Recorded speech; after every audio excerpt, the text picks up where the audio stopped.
Baik, kami di Malaysia hari ini kerap kali mengingatkan kepada anda agar sentiasa patuh SOP, amalkan norma-norma baru dan pastinya dengan pematuhan yang berterusan itu kita mampu memutuskan rantaian pandemik COVID-19. Dan bila bercakap mengenai SOP ini dan hari ini kita akan memperincikan lagi mengenai SOP, sekatan jalan raya dan sebagainya. Dan untuk itu kita hari ini akan berbual melalui panggilan telefon bersama tetamu kita, Datuk Seri Abdul Rahim Jaafar, Pengarah Jabatan Keselamatan Dalam Negeri dan Ketenteraman Awam KDNKA Bukit Aman. Assalamualaikum Datuk Seri. Waalaikumsalam warahmatullahi wabarakatuh. Apa khabar, sihat? Sihat, alhamdulillah. Okey, baik Datuk Seri. Kita telah daripada bulan Mac lagi kita telah menjalani pelbagai SOP yang telah ditetapkan oleh kerajaan. Jadi dah banyak bulan dah kita melalui fasa norma yang baru ini. Jadi bagaimana Datuk Seri sendiri melihat pematuhan orang awam terhadap SOP yang telah ditetapkan? Okey, daripada yang awal dulu bila kita laksanakan PKP itu, pematuhan orang ramai terhadap SOP yang telah dikeluarkan oleh kerajaan nampak begitu baik sekali ya. Dan tetapi apabila kita lancarkan PKPB ini, maka orang ramai juga patuh terhadap SOP yang telah dikeluarkan, tetapi terdapatnya beberapa kekeliruan lah terhadap SOP yang telah dikeluarkan ini, dan ini menyebabkan kadang-kadang orang ramai yang sentiasa mempersoalkan apakah SOP yang sebetulnya yang patut mereka patuhilah. Ini antaranya ialah tentang berada dalam kereta dalam satu kenderaan misalnya. Apabila yang awal dulu kerajaan telah memutuskan untuk mengeluarkan arahan iaitu hanya 2 orang saja dalam satu kereta kan.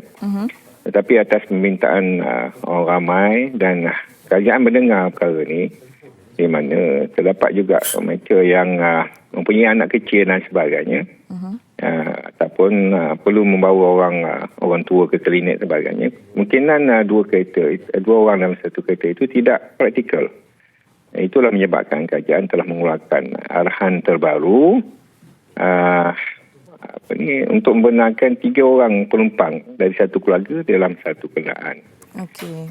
Maknanya ia lebih praktikal lah kepada mungkin keluarga yang ramai, ada anak lebih dan sebagainya ya? Betul. Okey, baik Datuk Seri.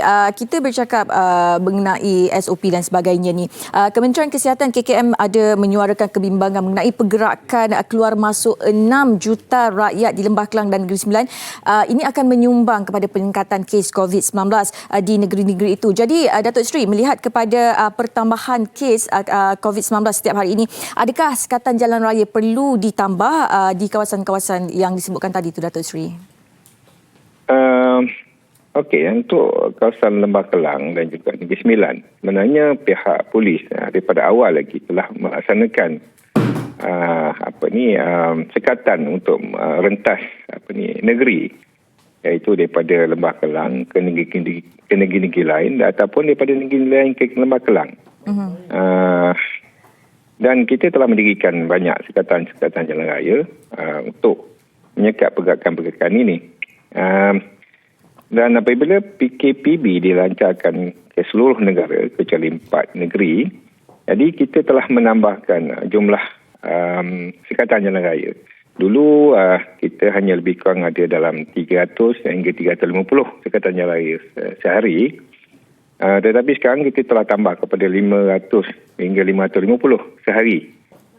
Dan apa yang kita minta supaya masyarakat sebenarnya faham bahawa kita terpaksa menyekat pergerakan mereka ini untuk memutuskan rantaian COVID-19 ini, dan kita harap supaya masyarakat faham dan juga mematuhi perkara ini, dan mereka diminta supaya berada di rumah kalau tidak ada keperluan-keperluan mendesak untuk keluar daripada rumah.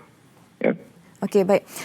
Walaupun masih ramai yang sudah cakna mengenai kepatuhan terhadap SOP dan sebagainya, tapi masih ramai lagi yang keliru tentang SOP rentas negeri dan sebagainya. Sebab kadang-kadang kalau kita pergi ke balai polis, ada yang memerlukan surat dan sebagainya, ada yang tidak. Jadi nak tahu Datuk Seri, bagaimana prosedur yang sepatutnya untuk merentas negeri ini?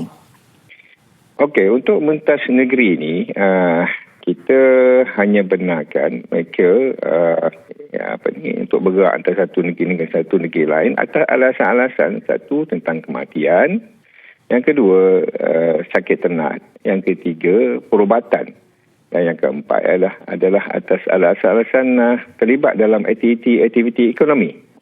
Ini 4 perkara saja yang kita benarkan supaya mereka orang ramai tidaklah orang kata tak boleh langsung nak bergerak antara negeri. Tapi atas alasan-alasan yang tersebut saja.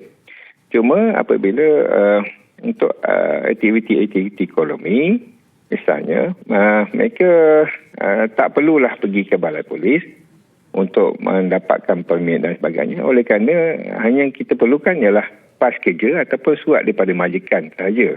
Itu saja.